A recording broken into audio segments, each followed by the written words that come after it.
Hi, welcome to Undead Yarn. My name is Heidi. This is episode 38.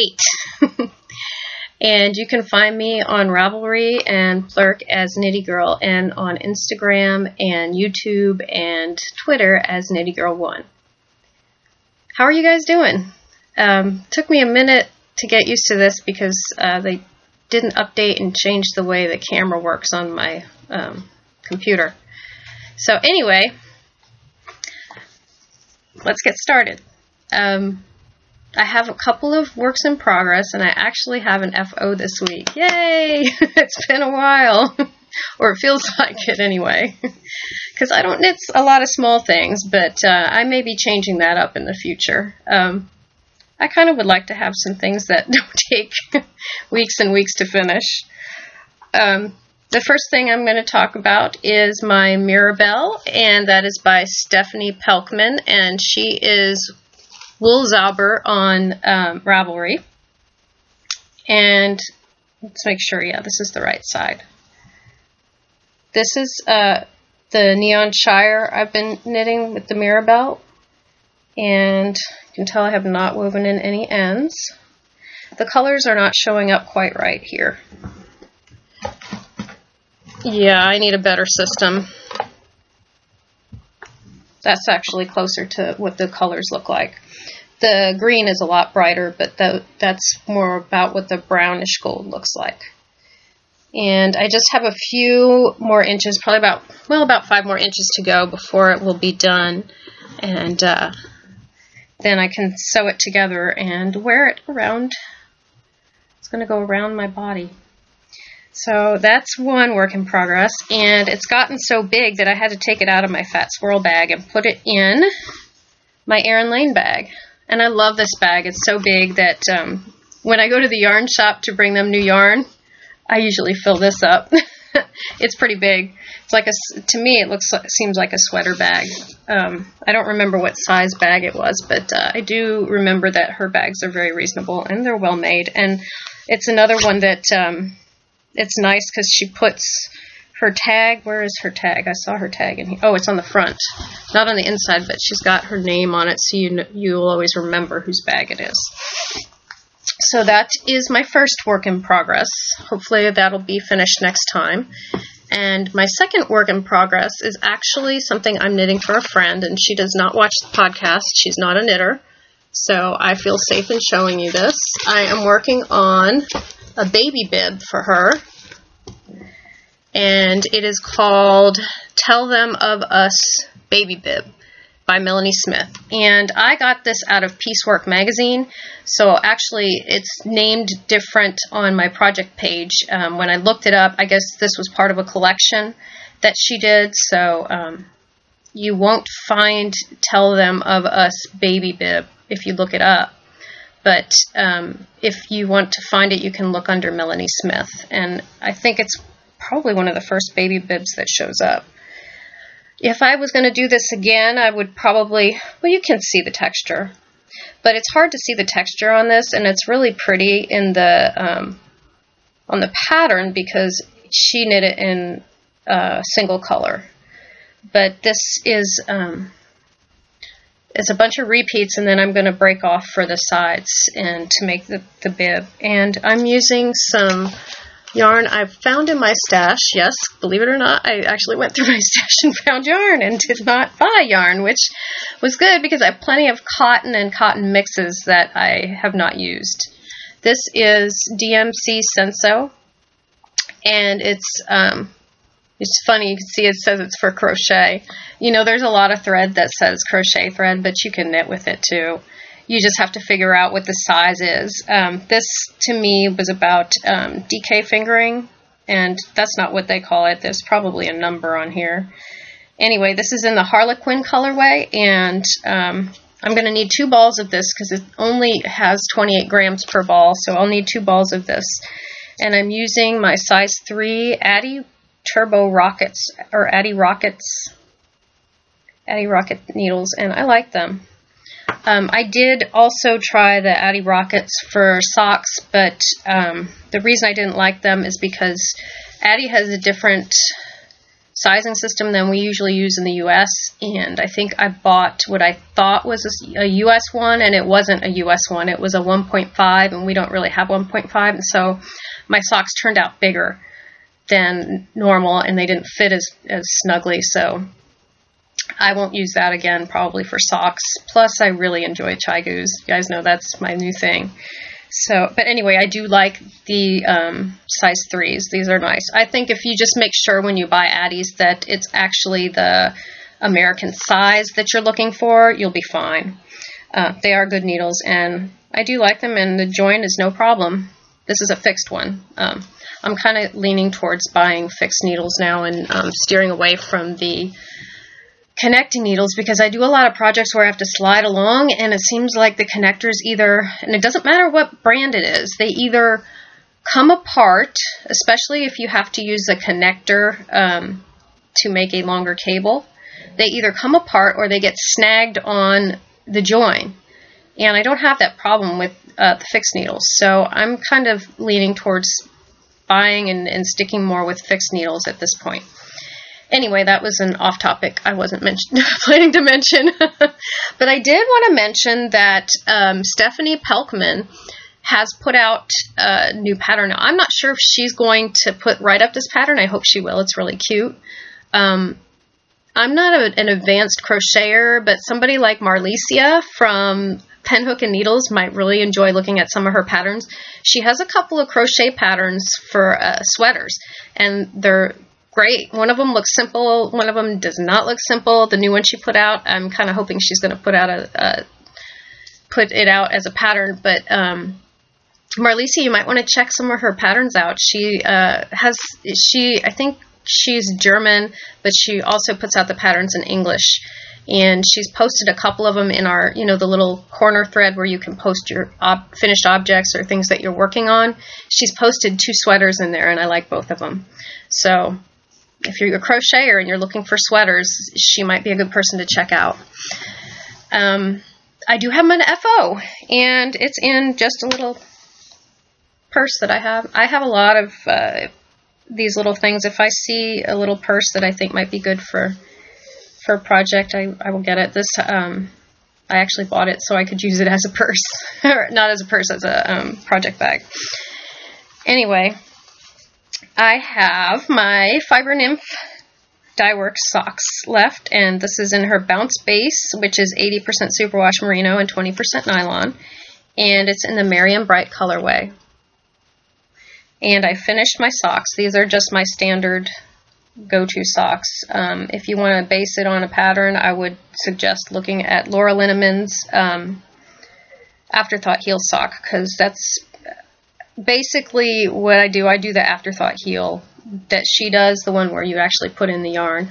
I did try the True Afterthought heel where you cut it, but I found I had a lot of loose ends, and I didn't like that. So I think I'm going to stick with the one where you put the thread in, and then you take the thread out, and then you knit with it. And I did forget, I think, when I was talking about the Mirabelle, I forgot to mention that that's in my DK weight Undead Yarn in the werewolf base. But you can always go on my project page and check stuff out if you're forgetting. Anyway, these are wonderful. I love this yarn. It's very squishy, and I'm very much looking forward to casting on my next project with Fiber Nymph Dyeworks yarn, and I'm saving it though for when we start our shawl along, which will be in February.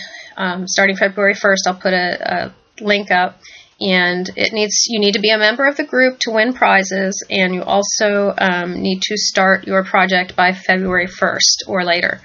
And it's going to run for 3 months, so you have 3 months to finish it. I will be closing the thread like April 31st. Does it have 31 days in April? April 30th, because March has 31. So anyway, that's coming up. And I did finally put my jumbo bobbin on the wheel, so I will be plying the yarn, or the Jinx yarn, not yarn, the fiber from Jinx yarn that I was spinning. So I'll be plying that up soon. And Oh, there's something I wanted to talk about that I forgot to mention last time. We had done this by last time, but I forgot. Oh, and I'm going to start drinking some tea now because I am feeling that I need a little bit. I'll talk about it more later, but I've been having some allergy problems. Anyway, this is Kai tea. And it comes, I have a little diffuser that I put in it. And it also has a cover, so when I'm done, I just took the diffuser out now so I could drink it. And you can take the lid off and put it in the lid. So I have a little spot for it to sit so it won't be dripping all over the place.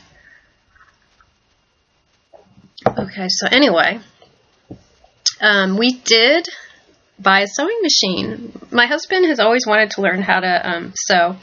And I know how to sew, but the unfortunate thing is my mom made me sew when I was a kid. And she always chose the projects, and she always chose the fabric, and it was never something that I wanted to sew.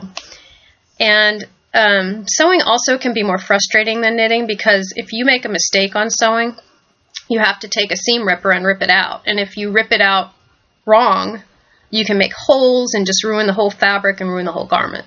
So I was very frustrated with sewing. It's probably not just because, you know, I was told this is what you're going to sew, but I think also because if you don't follow the pattern exactly, sometimes you can fudge it and make it work, but I think you can fudge knitting more than you can fudge sewing. And like I said, it's harder to rip out and start over than it is with knitting. Knitting, you just rip it out, and unless you've got like really sticky mohair yarn or something, your yarn, you can just re-knit it and it's not a big deal. But it's not always that way for sewing. Plus, if you cut something out wrong, that's it. You have just screwed up your fabric, or you have to use it for something else because you cut it incorrectly. I mean, it's okay if you do it too big, but if you do it too small, that's it. You've just ruined the project. So anyway, I'm finally at a point where I would like to start sewing again, and it's been very interesting. Now, I did go to a sewing shop after looking online and talking to people. I went to a sewing shop to buy the machine, and I knew that I wanted a good machine. I want a machine that's going to last. My mom has had her sewing machine ever since she got married, which is, I don't even know how many years. Basically, since before I was born. She still has the same sewing machine. So I want a sewing machine that's going to last too. So we ended up getting a Janome Magnolia. I don't know the exact number off the top of my head. But the funny thing is that we sat down together. My husband and I sat down together to watch a Craftsy class called Sew Ready Machine Basics. And it's by Amy Allen. And normally, when I watch a Craftsy class, I often will watch the class and then go back and try what I've seen and after I've watched it. My husband wanted to do it while we were watching. He did pretty good with the bobbin, filling the bobbin, but once it got to threading the machine, oh my God. Oh, that was not fun. And I just kind of got to the point where I was like, you know what? It's been an hour. I think we're done now. And he was really frustrated. He said, oh, the directions are wrong and they're terrible and you can't figure it out yourself. And I'm like, the one thing that we couldn't figure out was the needle threader, because when I was a kid, you would thread the whole machine, and then when you got to the bottom, you had to do the hard part of, like, you know, putting the thread in your mouth to make it all, like, fine so that there wasn't any frayed edges, and then you would go through the needle yourself. So, big deal, we don't know how to use a needle threader. I could do it, but I hadn't told him that. So he kept trying to use a needle threader, and I couldn't figure it out either, and I was like, whatever, we'll go and take class at the machine store.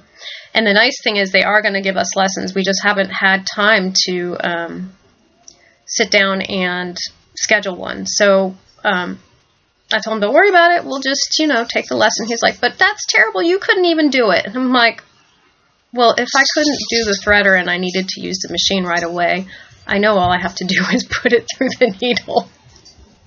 But it's terrible. I'm laughing, but he was so frustrated. Aren't I awful? I'm so bad. I just had to laugh because I didn't want to be getting frustrated as well. So anyway, I wanted to mention that that's a free class on Craftsy, and there are actually quite a few free classes on Craftsy. I've bought a bunch of classes, and I haven't watched any of them except for the one with the lady from Sweet Georgia who did the spinning with color, and that's amazing. And I also watched the Deb Robeson one. That was a free one, though, that concerned Know Your Wool, different kinds of wool. So I've watched all of those through, but when I get to what I'm watching, I'll tell you some of the other ones I've started watching. I'm trying to make myself watch them because I bought a lot of these classes and never really sat down and watched them. Maybe watched like the beginning part of some of them and then didn't follow up. So anyway, I also wanted to mention, because I have started sewing, I was listening to a new podcast and I really enjoyed it. Her name is Butterfly Girl, and she's not new. She's been podcasting for a while, and you've probably heard of her from other podcasts. But I was interested in the episode that I started listening to because she had just sewn a dress, and she had sewn it through a Craftsy class. So that was very interesting to hear her talk about her experience using the Craftsy class to sew the dress. And she has a knitting podcast. I don't think she spins, but she's a knitting podcast, and she talks about sewing too. And she also goes into lots of detail on how to take good pictures because she's a photographer by trade, which is really cool. If you need some tips on taking photographs, I would recommend listening to her. She really focuses a lot on family photographs because I guess that's what most people want to take photographs of, is their family. I'm taking photographs of yarn, but I still listen. Anyway, I just wanted to recommend that podcast. It's a good podcast. And also, I'm going to open up a thread because I'm just looking into starting to sew again, and I'm probably going to sew maybe some bags or pajama pants or something like that. Nothing too great out of the gate, but my husband's looking at costumes. Costumes are not going to be easy to sew. So, I'm putting that out of my mind for now. But I wanted to ask y'all if you know of some places to buy fabric besides Joann's. I know I have a quilting store nearby I can look at, but I do know there are people who buy fabric online, and I'm interested in getting some different resources from you guys.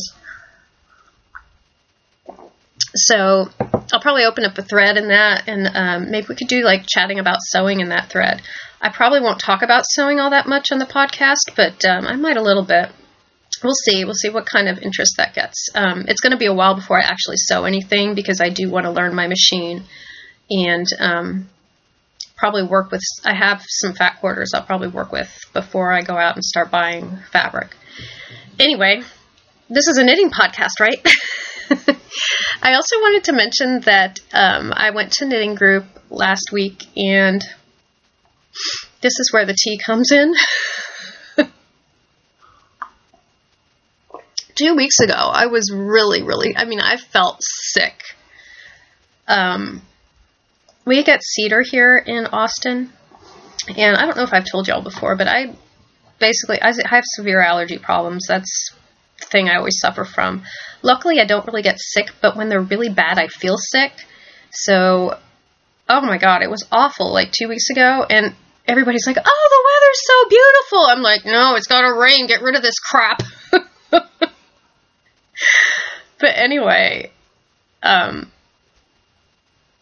parents bought me an inhaler thing that just came out. You used to only be able to use it in hospitals. And you fill it with distilled water.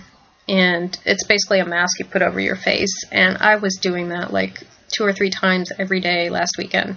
I really felt sick. I was glad that we had an extra day off because I didn't feel like myself. So anyway, I got through that week, and then then on Saturday I went to knitting group, and you know, it had rained, so it had cleared up, but then it started clearing up again, and it was nice that day when I went to knitting group. About an hour and a half into knitting group, I was like, my eye feels so weird. And so I took my phone out, and I, you know, was looking on my phone at my face. I'm like, oh my God, what is that?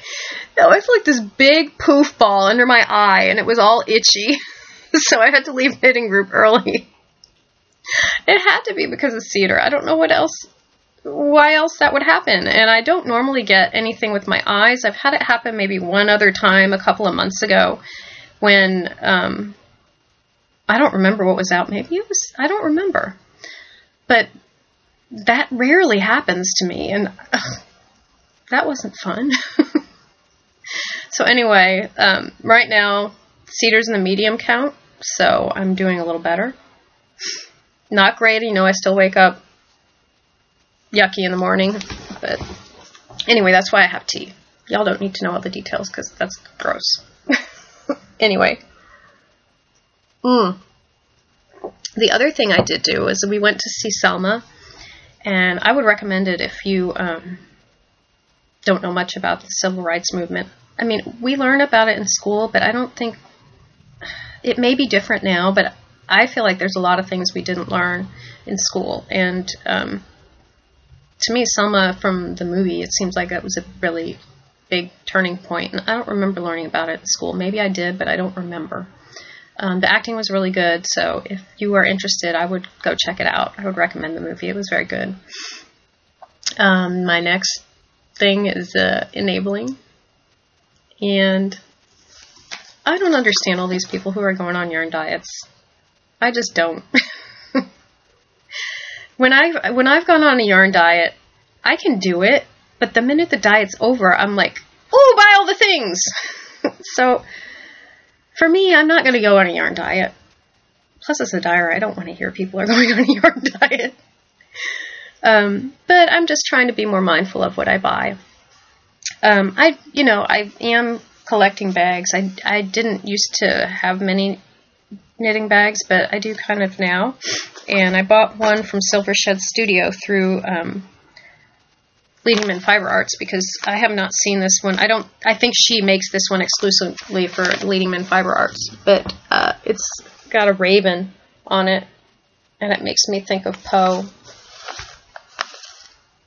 And I've wanted this bag for a long time. I actually saw, I saw somebody at SSK who had bought one, but they didn't have any left by the time I got to Leading Fiber Arts booth. So this is one purchase I made. And that's from Silver Shed Studios. And they also have their own Etsy shop, but I bought this one from Leading Fiber Arts. And here's the inside. That's pretty cool. And then another thing that I bought was Fiddle Knits she had a special, not Halloween, Thanksgiving colorway that I saw, and I just fell in love with it. When I got it, it was a little bit different. I want to say I thought there was more orange in it, but it's yellow, so I'm still happy. I love yellow. It's got yellow and brown and pops of green in it. And this is called Give Thanks, the colorway Give Thanks, and it was special just for Thanksgiving. And it's 75% superwash merino and 25% nylon, and there's 463 yards, so that's pretty substantial amount of yards. I'm not sure what I'm going to do with this one yet, but more yellow. I thought I was buying more orange, but I love yellow too. Speaking of orange, I also had put in, when they had their big sale at Knit Picks, I had put in an order. I didn't really buy yarn, but I did get this bat. And this is from Hanks in the Hood, and it's called, this is a Birch Bay bat. That's the colorway.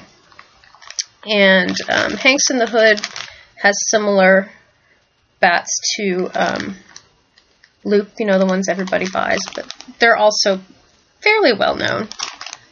And these are the colors, and I love it. It's got orange and brown in it. How could I not love it? And there's also, you can't really see, And back here you kind of can. There's also hot pink and a brilliant blue. I just think it's going to be so much fun to spin when I finally get to it. And I do have a little bit more enabling, but I think I'm going to save that for next time. And I already mentioned the shawl along. That's going to start February 1st, and I do have some books and yarn that I'm planning to give as prizes.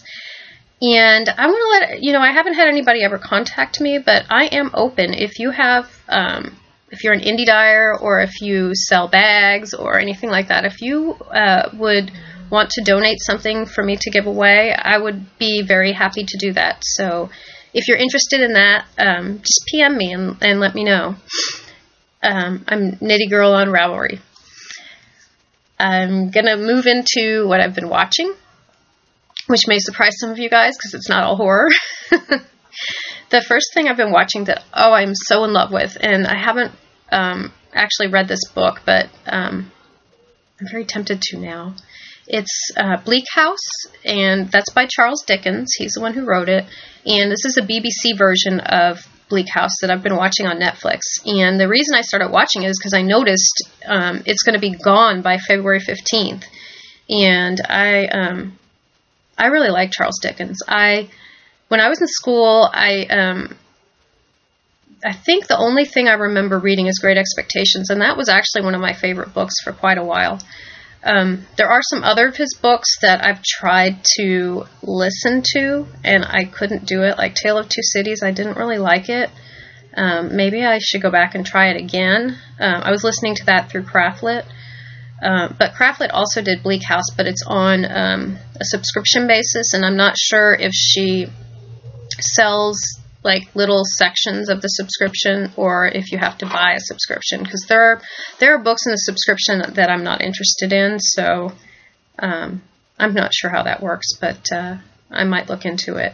I don't know if I would be able to sit down and read Bleak House. I think that I would probably prefer to listen to it in the way that Craftlit does it, because when we did Charles Dickens in school, of course, you know, it was in an English class, so you get a lot of feedback and discussion about it. And I can tell just from watching it, there's a lot going on.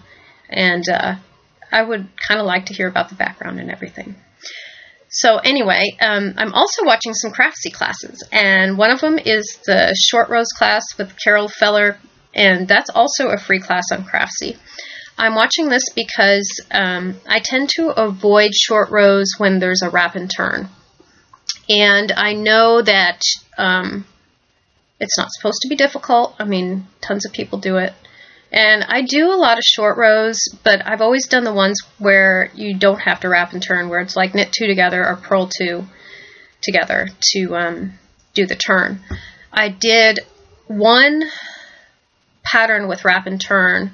That was the shawl I did by Elizabeth Green Musselman, but that one didn't require you to do anything fancy or special on the way back. You just wrap and turn, and then you'd knit, and then you'd knit back. You didn't have to knit the wrap and the stitch together.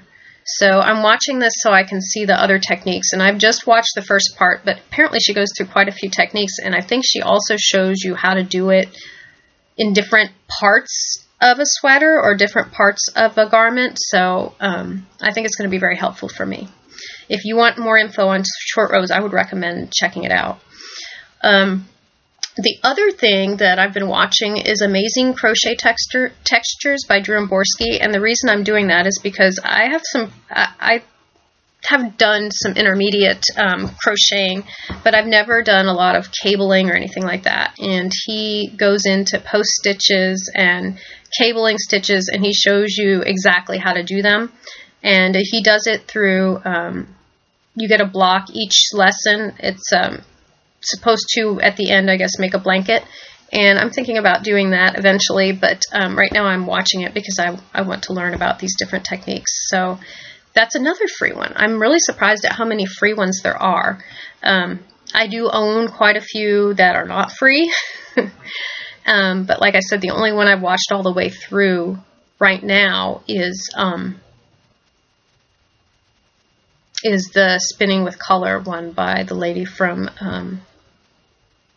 Sweet Georgia Yarns.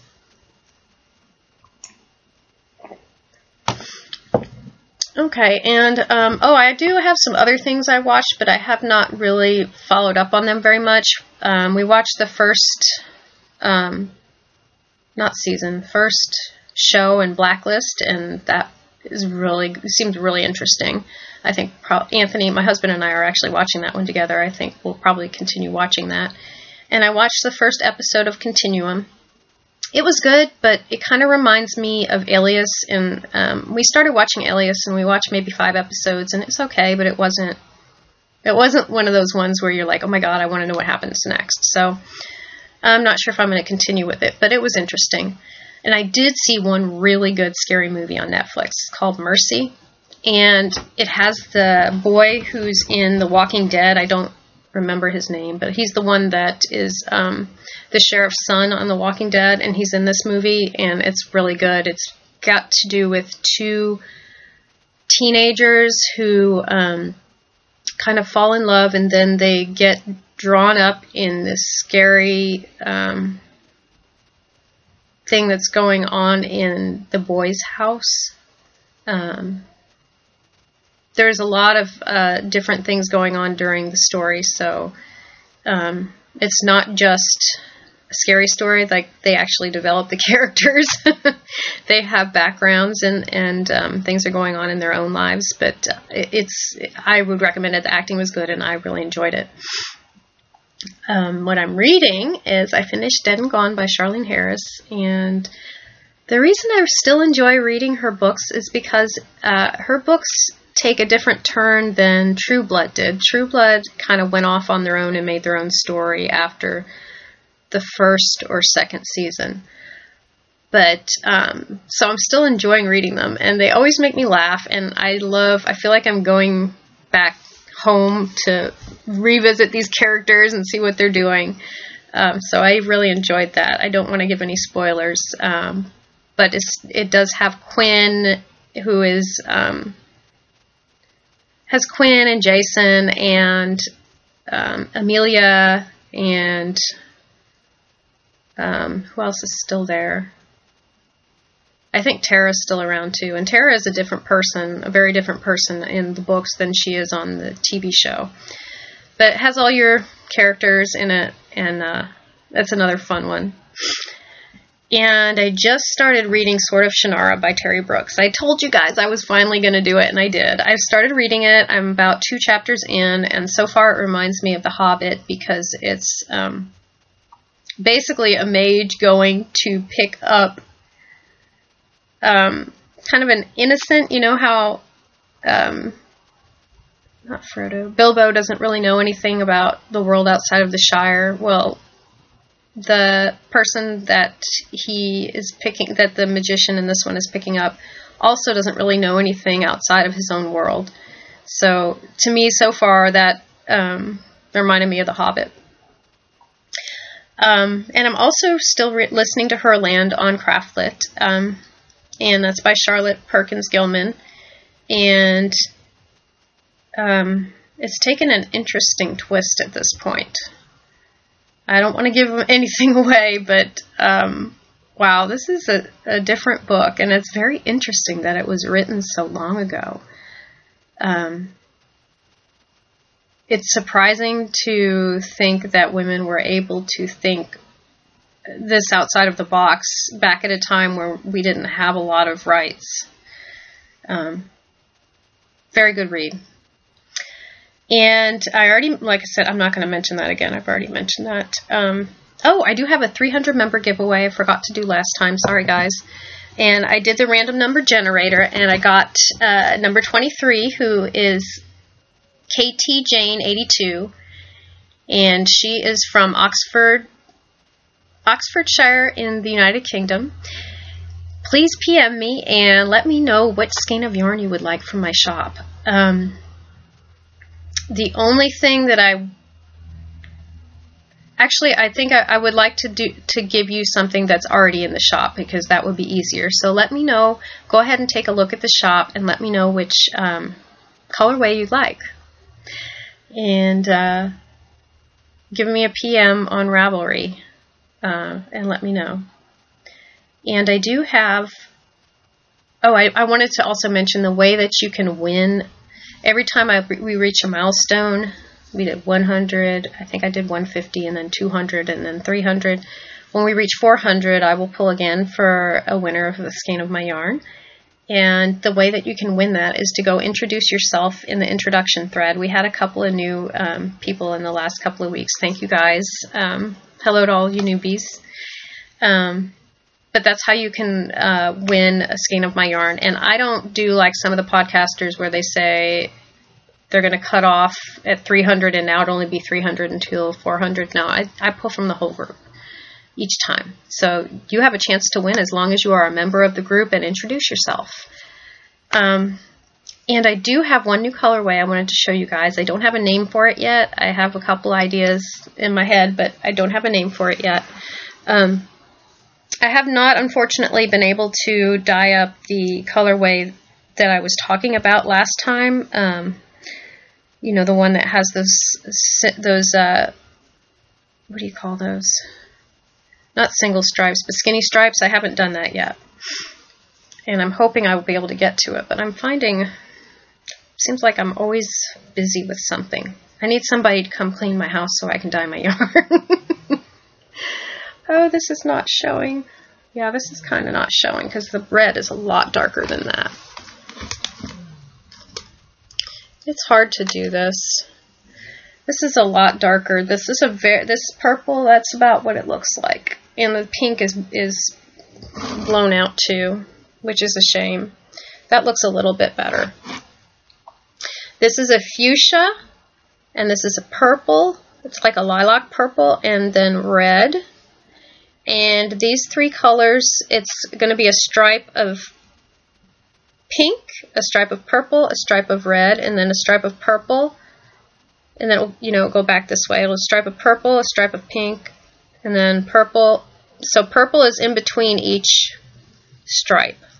And this is going to be my Valentine's colorway. So this will be available from as soon as I put it up in the shop until the end of, well, no, I don't think you want to do the end of February. Let's just do till February 14th. So it will only be available for a couple of weeks.